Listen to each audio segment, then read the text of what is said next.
सभी को एक साथ रख के, एक साथ मिला के सभी को एक जगह के ऊपर एकत्रित कर सके, ऐसा माध्यम नौका महामंत्र का आप लोगों ने चुना है। आप सभी को बहुत बहुत धन्यवाद है।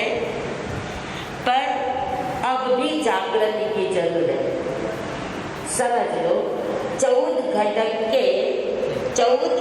के लोग अगर 10 भी इकट्ठे हो जाए तो कितना हो जाएगा? 140। तो बहुत अच्छी बात है। और भी जागृति बढ़े। और मेरा तो ये सपना है कि 14 घटक मिलके हर महीने अगर 9 लाख जाप करते हैं तो एक साल में कितने जाप हो जाएंगे?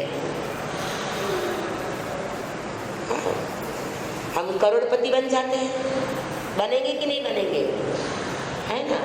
पैसे से करोड़पति, आमदनी से करोड़पति बनने वाले बहुत होते हैं, पर जाप के करोड़पति बने और एक साल के अंदर तो ये नवकार मंत्र का जाप अविरत आपका